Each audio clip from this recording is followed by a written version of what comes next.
Welcome to Focus, Black Oklahoma. I'm Dr. Autumn Brown. And I'm Jacob Littlebear.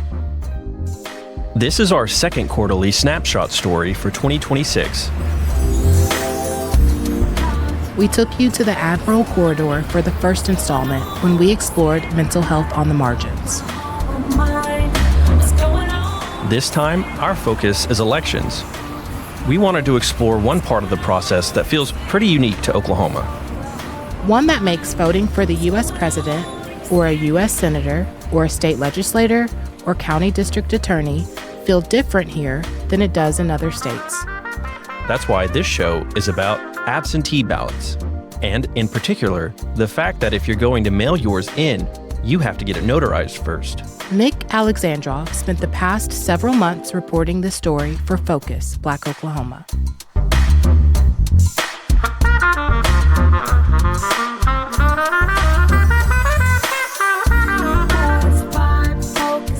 I got it signed, I sent it off, and I spent months contacting anyone who I thought like this might need reported to. And I got sent in on a wild goose chase that never ended. Emily Del Grosso is a Tulsa notary. At the risk of this not being useful to you, I also want to share that probably 2 years ago, I went to a bank that was not my bank to go get my absentee ballot notarized. And the notary there, I wasn't familiar with this bank, wasn't familiar with the notary, had sent someone other than herself out from wherever her office was to get my ID, brought it back to the notary, brought the ID back to me, had me sign it, not in front of the notary. Then the notary came out to stamp it and had critiqued my signature on my absentee ballot and said, well, this isn't your signature because my signature leaves off the Grosso. I just signed M. Del. That's my signature. And so she made me change my signature, which was quite odd, and hadn't actually watched me sign the document. Somebody else had, but the notary had not. It hadn't happened the way it should have. Emily, a notary herself, wanted to report the incident. She wasn't sure where to turn.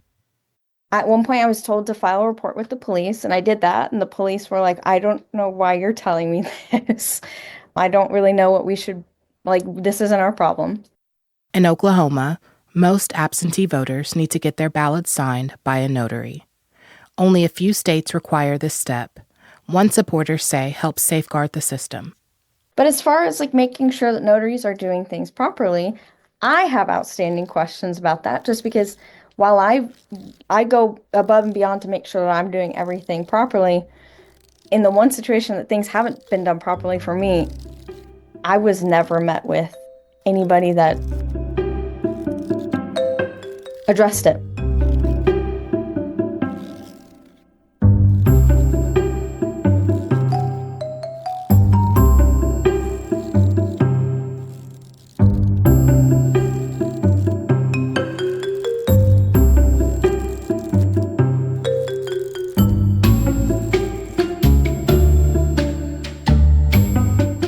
In the most simple terms, a notary just ensures that the person signing a document is who they say they are. Emily does her notary work on the side. I work in the field of human services full-time, and I see being a notary as one more way to not only serve my community, but also promote civic engagement. I notarize documents ranging from power of attorney and insurance documentation to exciting things like surrogacy contracts and car titles, with a whole list of sometimes really random things in between. Including absentee ballots, which have their own process. I ask to ensure before we, actually reach an appointment that the voting person will be present with a valid ID and will sign while I'm there. A big misconception about notary, or I guess not even a misconception, but something a lot of people don't realize, is that you have to sign whatever it is you're signing in front of the notary.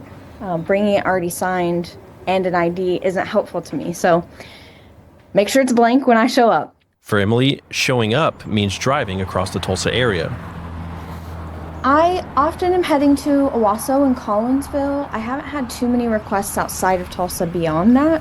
So pretty much anything within about 20 minutes from my home base, I'm game for. The right procedure is... That's Amanda Schenkel-Knowlton, another Tulsa notary. You're supposed to ask for their identification so that you can get their full name and basically match up the name that they say that they are signing and matching it up with that ID. Ask for an ID, check to make sure it isn't expired and it's actually the person who's voting. Once you've looked at their ID, you say, okay, go ahead and sign. And then watch them sign the appropriate envelope. Then hand it over to the notary and they put the notary information. I also have anyone who I'm notarizing for sign my notary log so that I can keep track of what all I've notarized. That's just something that I don't believe is legally required in Oklahoma, but is best practice in case anything ever comes up, any questions. I also wanted to stress that I don't see how anyone has voted. The instructions in the absentee ballot indicate to vote, seal your ballot in an initial envelope, and then put that in another envelope that gets notarized.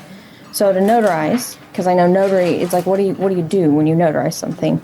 I complete the requested information at the bottom, sign it, and then I stamp it with my stamp. This gets all returned to the voter. They seal it in a third envelope and add their stamps and mail it off, or they can skip the stamps and drop it off themselves. I'm not collecting anybody's ballots. Like Emily, Amanda picked up notary work on the side. I became a notary. It was the fall of 2022. I was inspired by a group called Action, a Tulsa community organizing group. And back during the pandemic, they had basically drive-through kind of notary services just to help people who had opted to vote absentee that year, so that they wouldn't have to make a special trip to find a notary. Back then it was done outdoors and stuff. The thing it really showed me was that, if you are going to vote absentee, that's one of the steps, and people don't always know how to get something notarized. I wanted to get the notary seal so that I could be an extra person in Tulsa that could just do that for people. Any registered voter in Oklahoma can vote absentee, but there are requirements.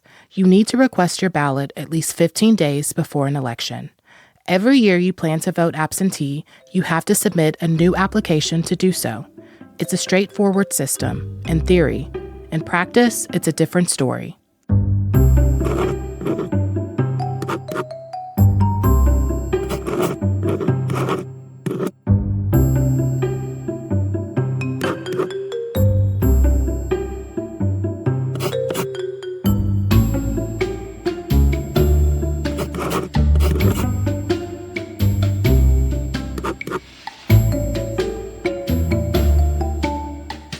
For me, I have autoimmune diseases that puts me on medications that suppress my immune system.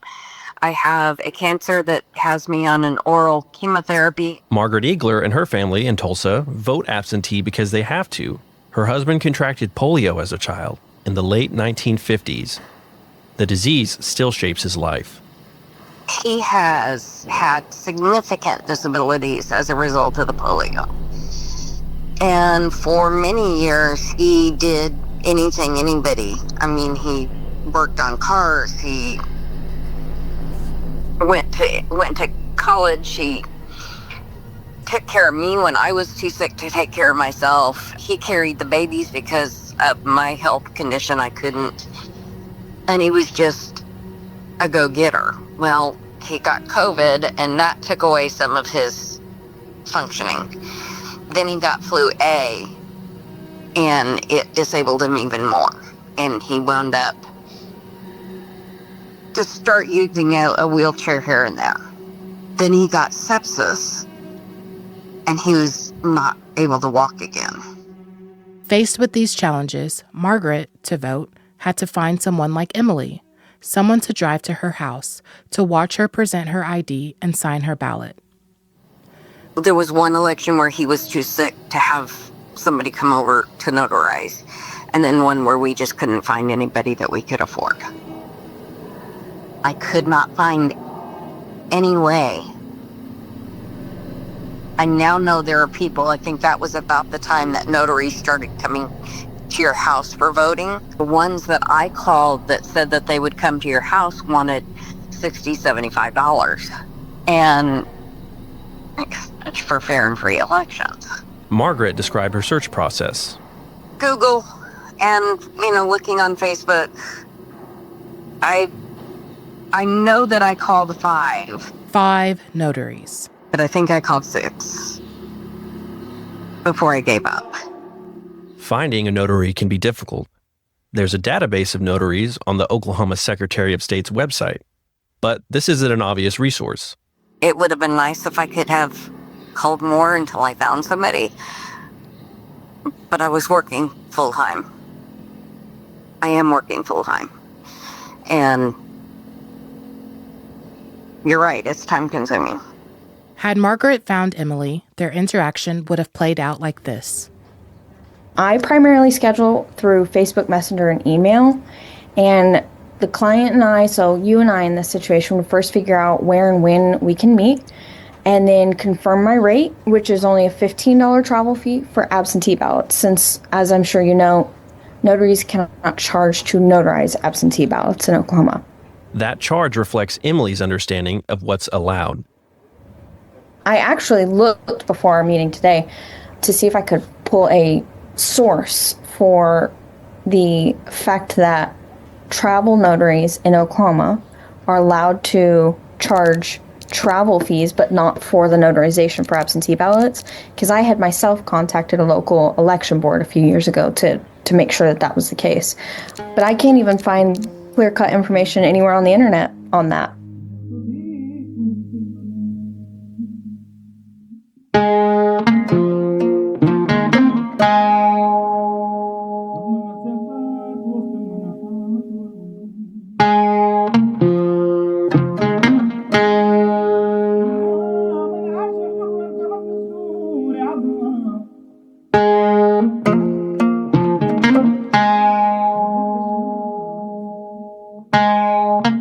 Some rules are unclear.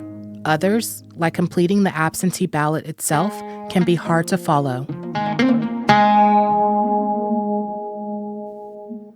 It's not cut and dry, in my opinion. Starting with the step of getting a ballot, a part of the process Amanda knows well.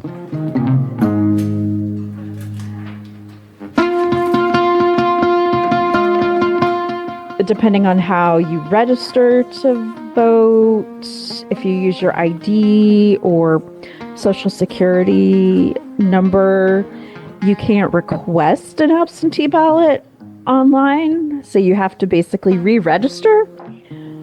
So I've seen that happen a couple times. Then there's the ballot itself.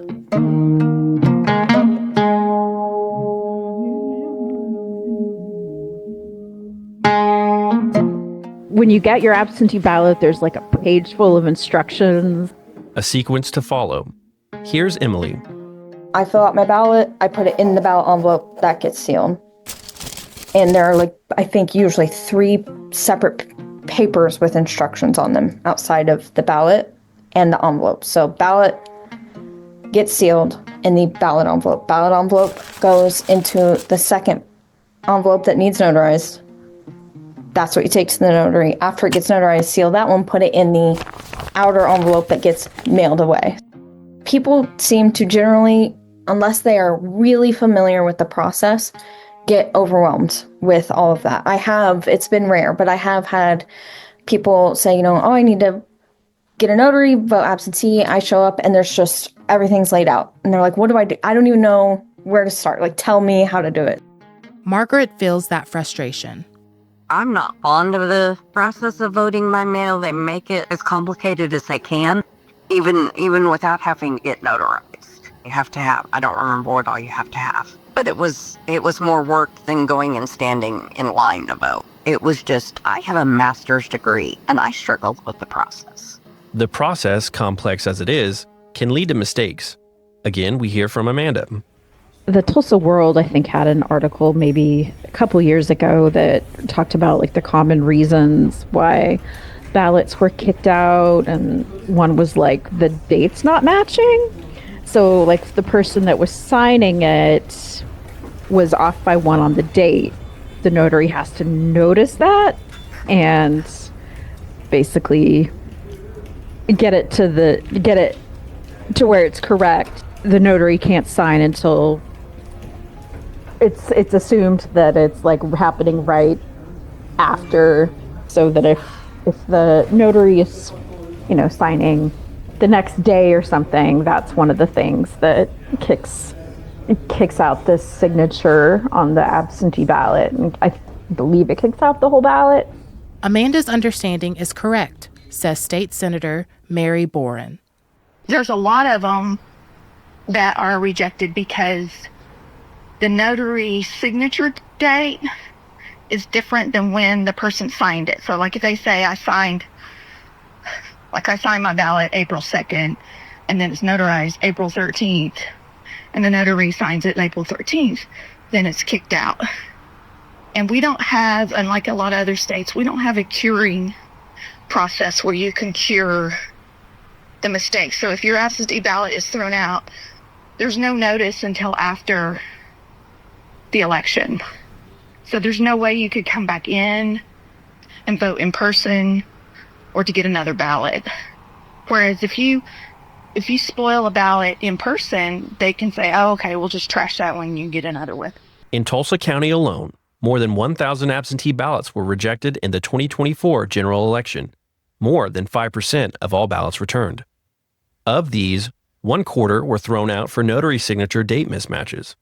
Another 1/4 were tossed because the affidavit, the form the notary signs, was incomplete. For Margaret, it's a lot to keep track of.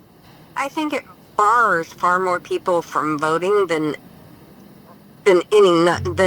way more than actual fraud takes place. And that may be biased because it's hit my household, but I know I'm not the only one.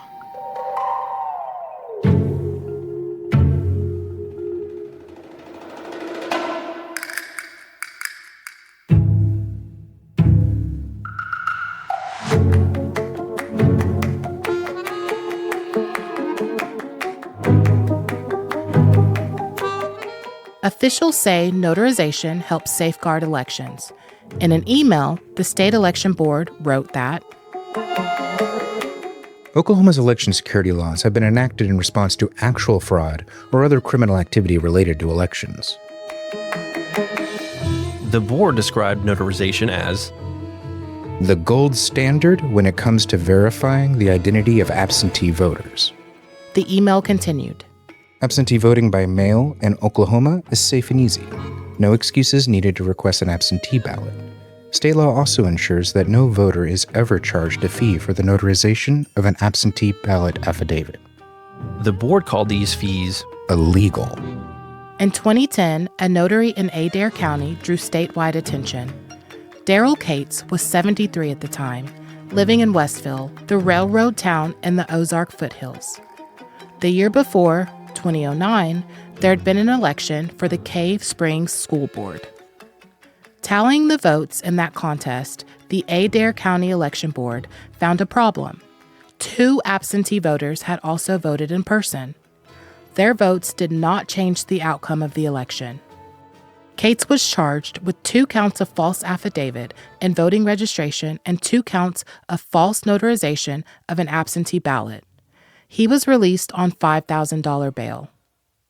When the Daily Oklahoman's Sheila Stogstill tried to reach Cates, she spoke to his son. He explained that his father had moved away and that he'd left no contact information. By 2012, the Adair County case had reshaped state election law. That year, State Senator John Ford and other lawmakers introduced Senate Bill 1466. The law limits the role any notary can play in an election cycle. Once a notary has signed 20 absentee ballot affidavits, they have to stop, unless they receive written approval from their local election board. Previously, in Adair County, Darrell Cates had notarized large numbers of absentee ballots, 77 in one contest, in another 265. When Senate Bill 1466 took effect, Oklahomans had been voting by mail for more than 70 years. In 1938, voters could mail in their ballots for the first time in state history. Casting these ballots required appearing before a clerk or notary. Before mail voting, some absentee voters in Oklahoma could legally authorize another voter to cast a ballot for them. Witnessing was also central to this process. These authorizations had to be sworn before a clerk or notary. As absentee voting expanded, notarization remained central to the process. In 1991, Oklahoma expanded eligibility for absentee voting, allowing any voter to request a mail ballot.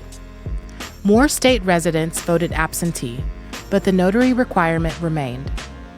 By 2004, the Tulsa World, citing that requirement, described Oklahoma as having, quote, one of the most stringent, end quote, absentee voting systems in the country. Then COVID-19 arrived. In May 2020, a long-standing requirement fell away.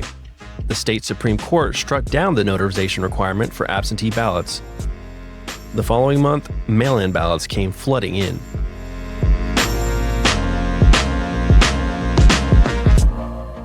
In June, Oklahoma County received almost 38,000 absentee ballots, around double the amount they usually receive during a primary.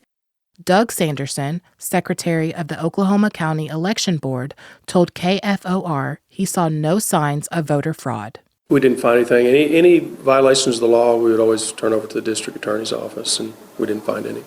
It was a 6-3 decision, following a challenge brought by the Oklahoma chapter of the League of Women Voters. One of the people challenging the requirement, Peggy Winton, was a cancer survivor with a compromised immune system. In a Tulsa World op-ed, she argued, quote, "You ought to be able to vote without risking your life in a pandemic," end quote. The court, in effect, agreed. Writing for the majority, Chief Justice Noma Ulrich ruled that the state election board must accept alternate verification of absentee voters, not just notary signatures. But 3 days after that decision came down, Governor Kevin Stitt signed Senate Bill 210 into law. The measure reinstated the notary requirement for 2021 and beyond. George Young, a state senator at the time, voted against it.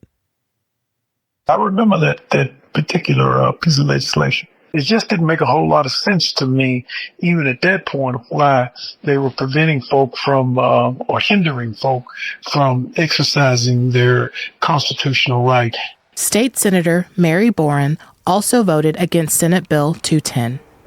In a text, she wrote that the temporary absentee ballot changes adopted during the pandemic should have remained permanent. It didn't seem like notarization was providing more security. It was more of a barrier than a security mechanism. And it was a burden. Andrew Garber, counsel in the Brennan Center's Voting Rights and Elections program at the New York University Law School, shares this assessment. Notarization requirements for mail ballots are definitely a significant hurdle to a lot of voters. I think a policy like this can be really harmful because it's not really solving for anything. Ultimately, it's a solution in search of a problem. There's just no evidence of widespread fraud when it comes to mail voting, despite the fact that mail voting has been a major target of those supposed claims for many years now. But the state election board, in its email, wrote that the notarization suspension was put in place during a state of emergency and always intended to be temporary. As the board emphasized, these measures were never intended to permanently replace existing election security laws.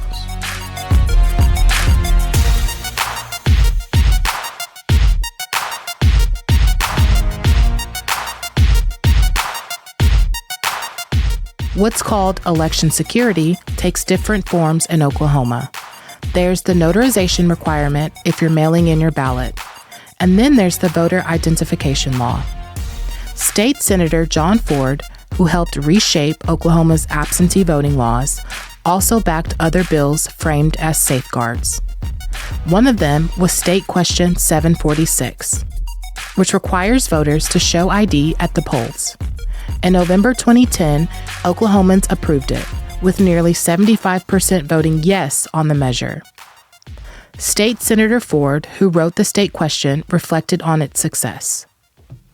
In that case, the citizens of Oklahoma, I think, spoke loud and clear. They said they, number one, wanted to maintain the integrity of our voting system in Oklahoma. Secondly, they do want to place reasonable protections on voting. The nice thing about this program is it allows the protection that we need, but it doesn't disenfranchise or create hardship on any citizen of Oklahoma. Like notarization, voter ID laws are built around verification. To supporters, that's a reasonable, even necessary safeguard. But critics, like former state senator George Young, see them as solving a problem that never existed. We've never had a problem in Oklahoma. That's the other thing. You get asked the question, why are you doing this? And they never had a reason, because we've never had a problem. We've not had a problem in Oklahoma. We haven't had any discrepancies, any problems of voting legally. No overwhelming problem that you can talk about. Andrew Garber, counsel at the Brennan Center, agrees.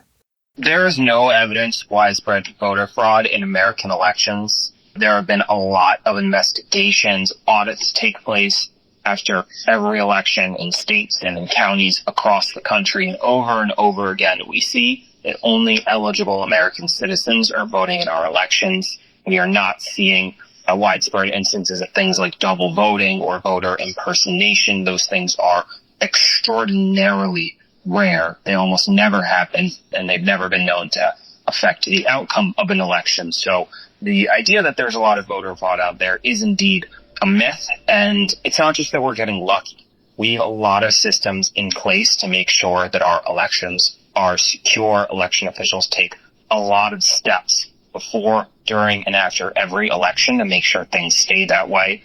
Whatever their efforts, the belief in fraud persists. There has been a lot of talk about the idea of voter fraud in our country, especially over the last few years. There's been a lot of disinformation spread about it. And this belief has real-world consequences. We have seen so many impacts from this widespreading of the notion that there is voter fraud in our elections, including a lot of states that pass laws to make it harder to vote. I started thinking about that period of time, and it was really heartbreaking, because we were seeing some progress in many ways because of President Obama and other things. Young was reflecting on 2008, the watershed election, and the years after. That presidential contest saw record turnout among black voters, nearly matching white voting rates across the country. In Oklahoma, that increase was even larger, up 9 percentage points against 4.9 nationwide. More than 64% of the state's black residents voted in 2008, up from 55% in 2004. We saw some progress in voter registration. We saw some enlarging the numbers. We saw some things that were very positive nationally, not just party-wise, but not just for Democrats. But it was a good thing for the country. It was a good thing for many places where people were registering to vote higher numbers. Young argues that the years after 2008 brought new obstacles to voting. It's kind of asinine that you would create barriers, and when if you go back and look to see who was in the White House at that point, all of that makes sense, that they were trying to offset some of that movement. They included ALEC, the American Legislative Exchange Council, a national policy organization based in Arlington, Virginia. The group writes model legislation. It encourages allied lawmakers to introduce these bills in state houses across the country. In Oklahoma, it seems that 3 of the 4 legislators behind Senate Bill 1466, the 2012 absentee ballot law, had ties to ALEC. State Senator John Ford, discussed earlier, was one of them. He served as ALEC state chairman in Oklahoma. 2 additional authors, State Representatives G. Harold Wright, Jr. of District 57 and Doug Cox of District 5, were also linked to ALEC. It's the sort of bringing, like I said, at once bringing the state close to you in a very everyday manner, as well as distancing your exercise of your right by an added step. Anu Sharma is a professor of anthropology at Wesleyan University in Middletown, Connecticut. I'm a political anthropologist, and so I've always been interested in the various meanings of that political life takes or shapes.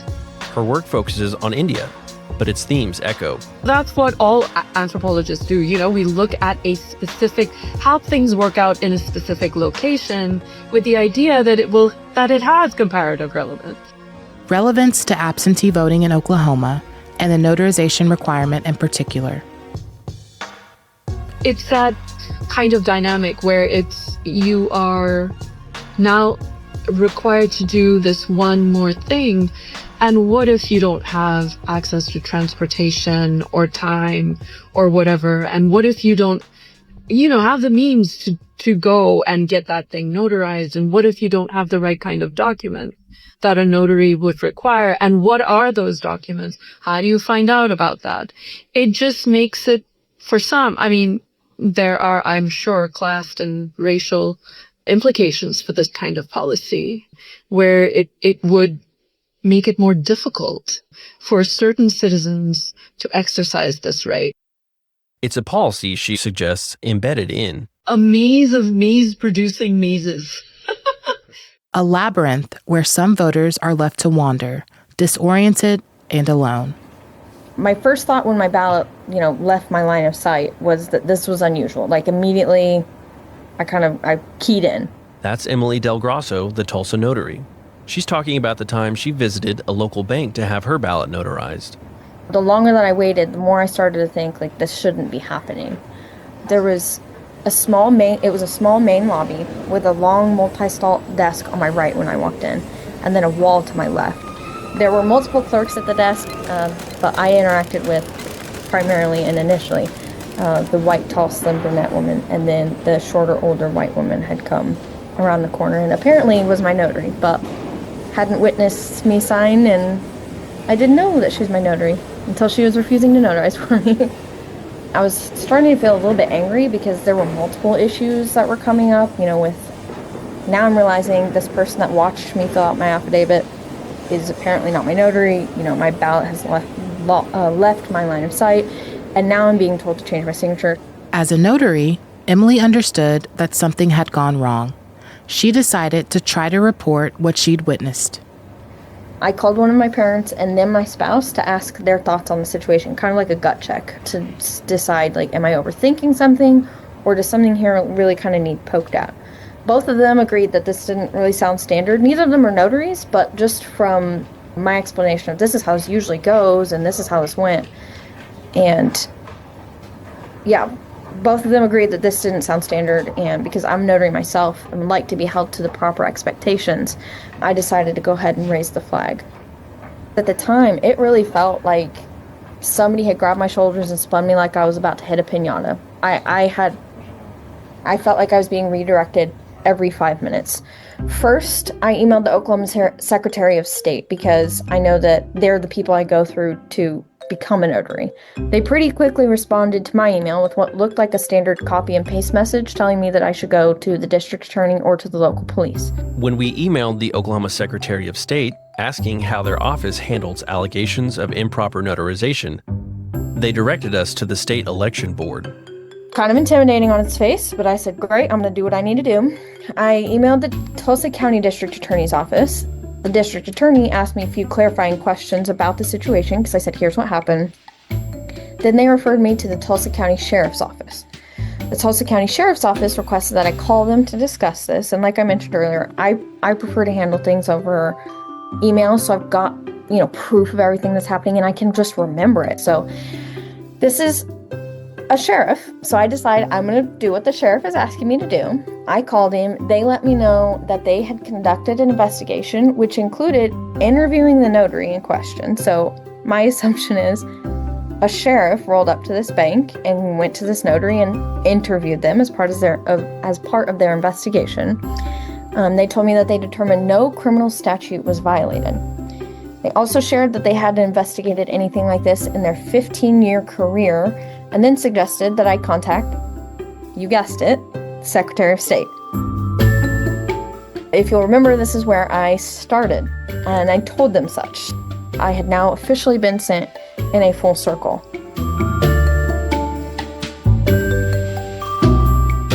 And that's what the bureaucratic machine is set up to do. Anu Sharma again. It's like, oh, go talk to the next level, go talk to the next, no, go talk to the level below. And that becomes really a way of confusing accountability. I sat on that for a few weeks, really just trying to decide, hey, have I gone too far in this? Because now, like, the police are showing up places.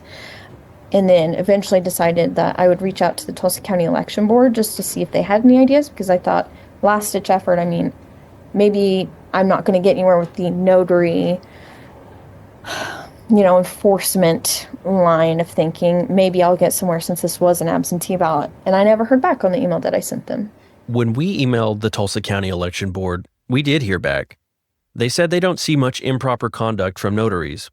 The main problem, according to the board, is when they meaning a notary, when they try to charge a voter money.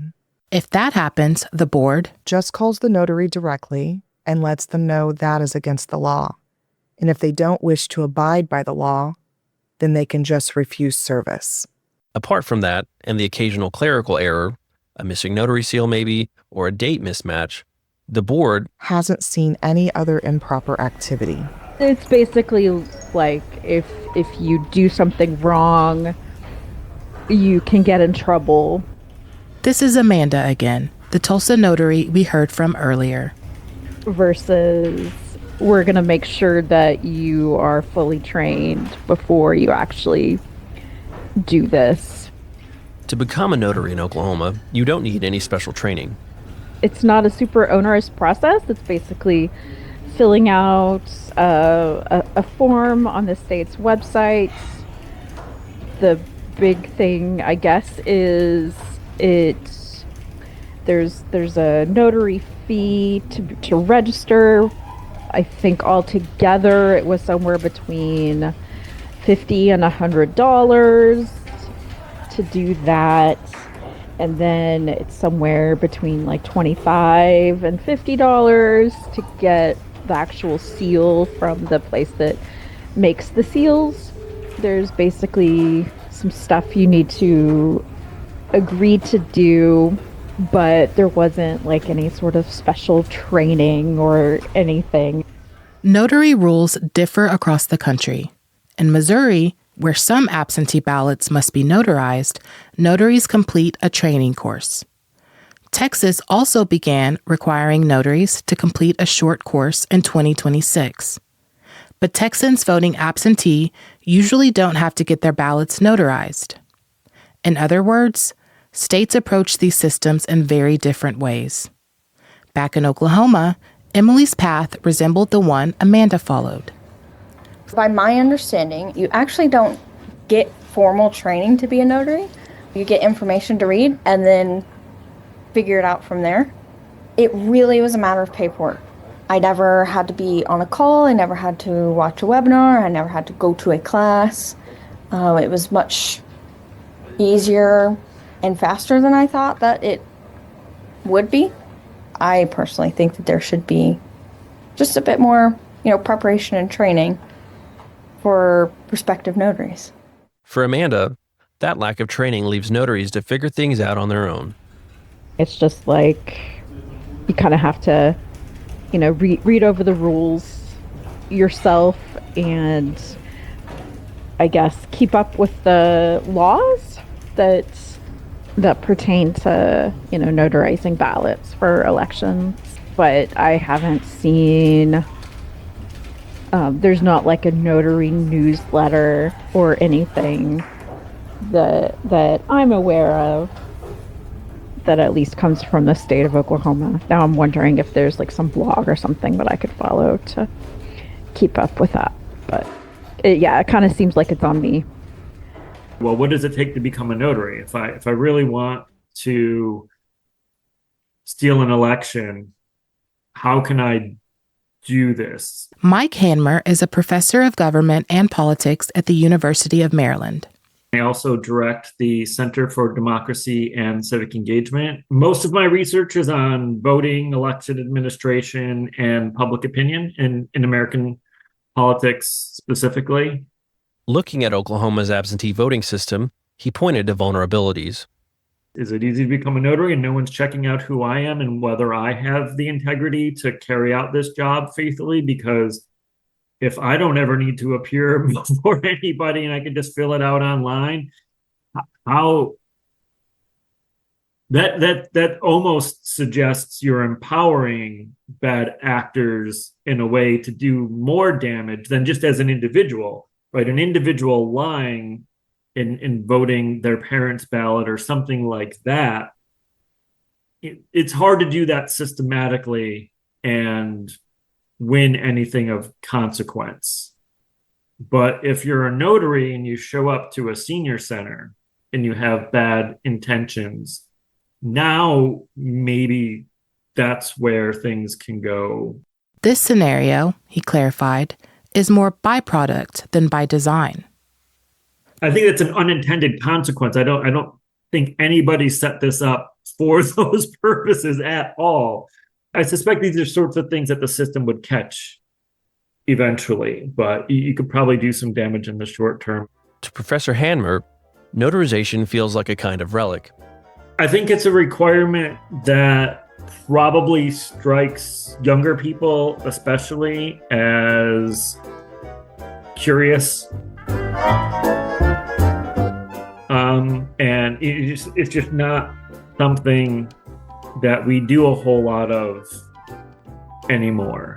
We heard a similar take from State Senator Mary Boren. So this notarization thing is not, it's just like how some people don't have checks anymore. It's in that category. If you asked a young person, hey, just write me a check, they look at you like, I don't have a checkbook. Notarization is it's becoming more and more antiquated and more cumbersome for people that live, in a digital age. Beyond belonging to another era, notarization also keeps people from casting votes. A lot of times people say, well, you can just go to your bank, or, well, guess what? There's people that don't have banks. There are people that don't have banks, or they might not be able to get transportation to their bank. And, we buy houses and do multi-million-dollar deals with digital signatures and online. In our conversation, Boren linked notarization and voting rates to broader inequalities. People in Oklahoma, when we look at being number 50 in the nation for education, for educational outcomes, and we are like, if you look at the region of college educated citizens, we have a really low percentage in the region and also throughout the United States. She commented on Oklahoma's low wages as well. Day after day after day after day of not having economic security and also having the feeling of being empowered to speak your mind, all of that's packaged up on how voters engage as well. And so what we gradually do is we condition Oklahomans that they don't have enough status in order to have their ideas and their voice to be recognized with dignity, to be dignified with a rational response. And when you look at that all collectively, and then you see that only 50% of Oklahomans are registered to vote, and when it's election day, of those 50%, only a third are showing up. So that means that a sixth of our population is deciding who's going to lead. And a lot of people, I think, misinterpret that as lazy or don't care. I interpret it more as disenfranchised.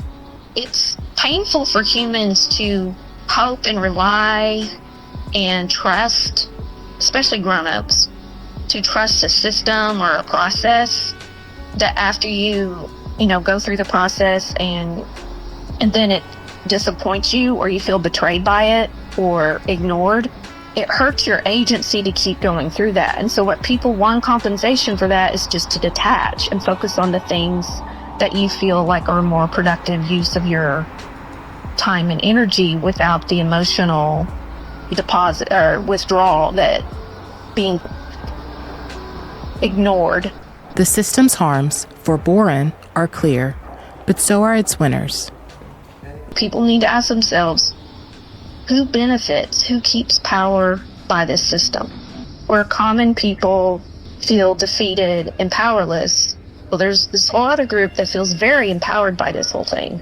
And in a state like Oklahoma, there's all kinds of political words for it. Cronyism, the political science word is oligarchy. But basically, and the old-timey words from the founding fathers, it was factions is what they warned against. And what that is where powerful people use government and the systems of government to manipulate resources, wealth, and power to keep their folks in power and to keep their adversaries or the people that want to hold them accountable out of power. And Oklahoma is very, very vulnerable to that. We have probably one of the most cronyistic economic systems where wealthy individuals and very wealthy companies design our tax code to benefit them. They design the regulations to benefit them and to keep out competitors. They arrange for no big contracts with government. And that system, those folks that get money and power in that system benefit from low voter turnout. It is a lot easier to target 1/6 of the population on election day than it is to have widespread high voter turnout.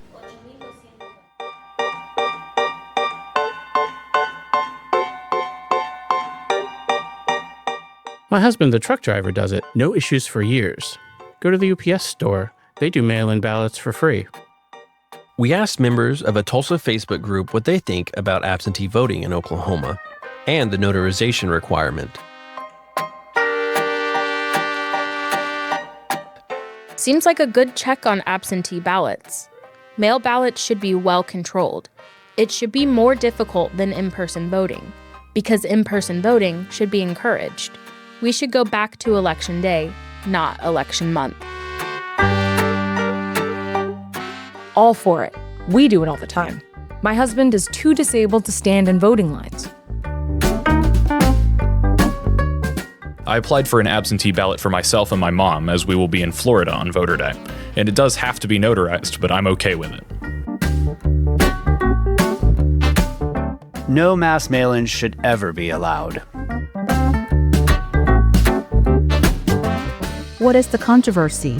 That's the best verification. It's not hard to do.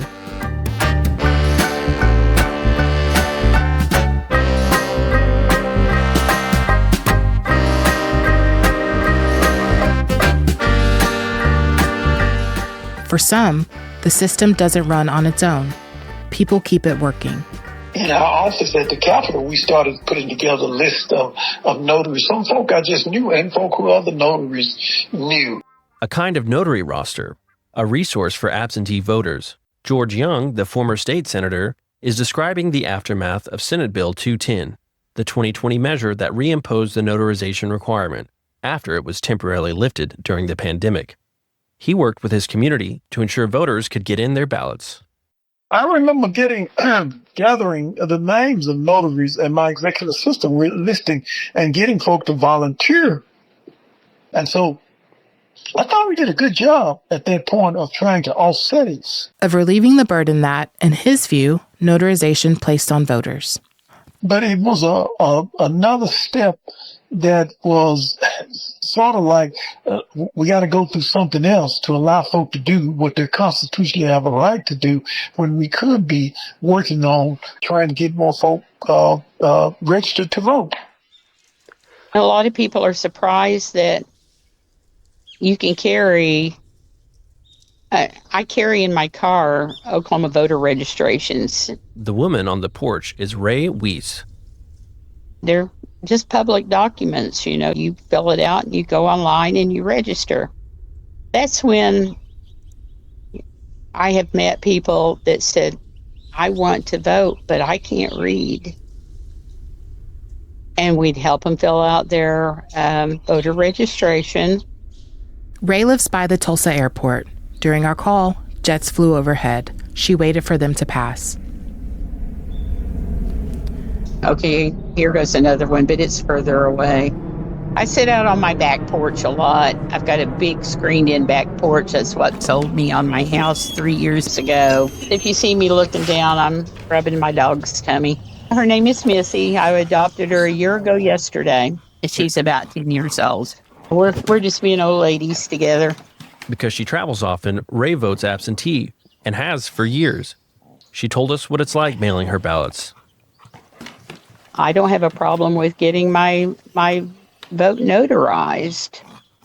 But I know that that might limit a lot of people. But, I'm ambulatory, or I've got a bank account where my bank's going to do it for me. And so it's not going to cost me anything,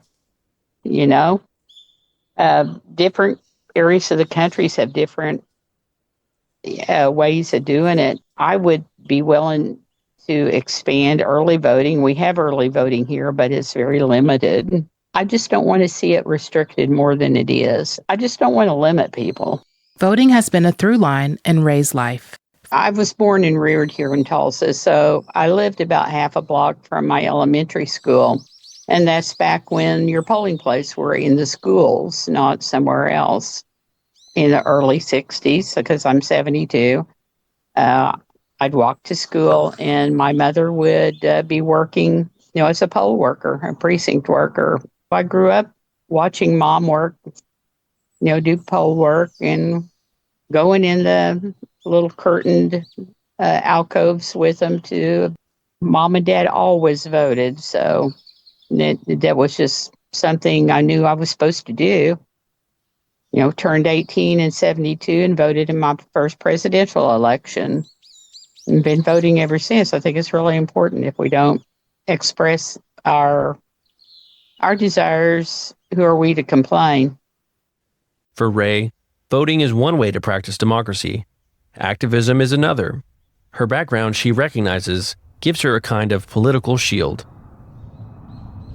I'm a privileged white woman, and I can stand up for people that can't stand up for themselves, or it would be unsafe for them to.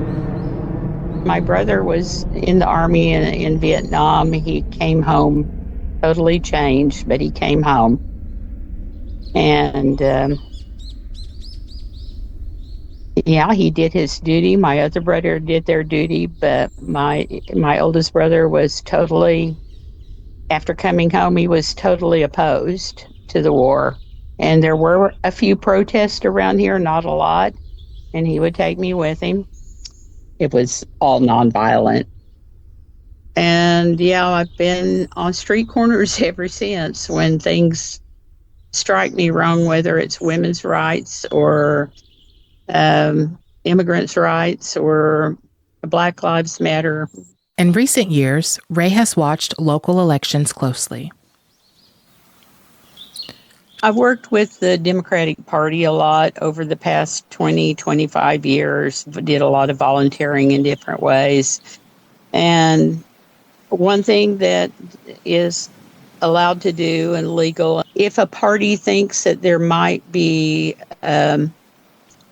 inadequacies or anything untoward that's going to go on in an election or at a certain poll, each party can post a vetted poll watcher there. They're not part of the election, but they're vetted by the election board. So you just stand there for a certain amount of hours and simply watch the voters and the precinct officials and make sure that there's no campaigning or, you see anybody coercing anyone, or which I never saw anything. Everything was always great, but I did that several times. She also watched election workers tally ballots. I've sat in on a couple of recounts down at the election board to where you have the election officials recounting votes, but at each table you have a Republican and a Democrat watching. And, as they're all counted, you agree and you agree to the count. People tend to feel pretty confident about their local elections. Mike Hanmer again, the University of Maryland political scientist. That includes the administration of federal and state elections at the local level. They feel very confident about their local officials. Nothing was ever, ever a big deal. When they're counting votes and doing recounts, and it's just so above board and transparent that it impressed me. I think we've got one of the better systems in the country. We always have. For Amanda Schenkel-Knowlton, this system could be better still. I would like to see the state research getting rid of it, meaning the notary requirement, but in a way that's like transparent enough so that there aren't, excuses for people to throw out entire elections because of fraud or whatever. Basically, if there's a process to do that,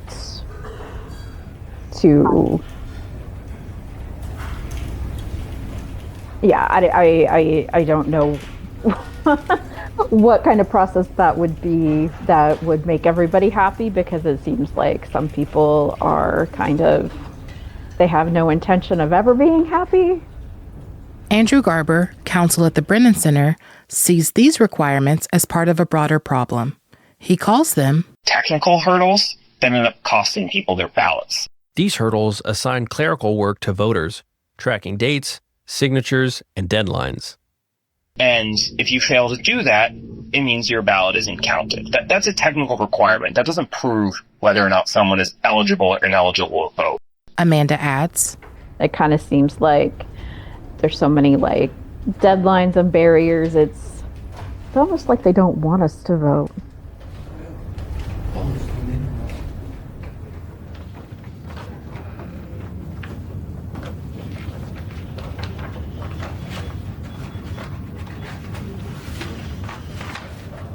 If I remember correctly, when I walked in, I believe I had said something to the effect of hey, I don't bank here, but I brought my ballot. Would you guys still notarize for me? Sure, we can do that for you. We'll just need to see your ID. Looking here, this isn't your signature.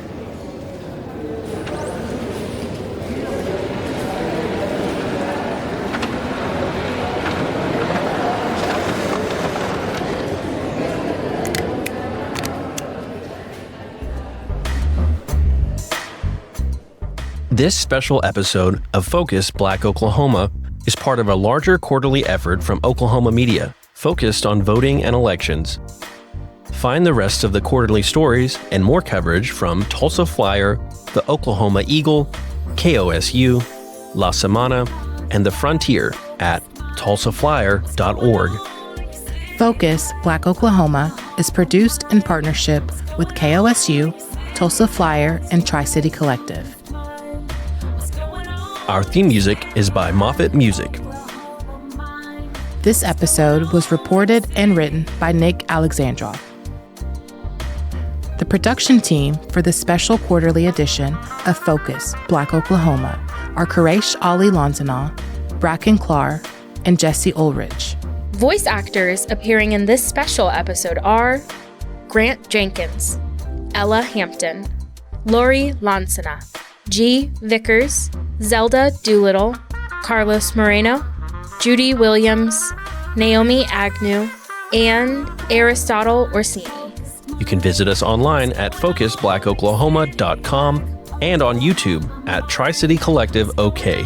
You can follow us on Instagram at FocusBlackOK and on Facebook at facebook.com/FocusBlackOK. You can hear Focus Black Oklahoma on demand at kosu.org, the NPR app, npr.org, or wherever you get your podcasts.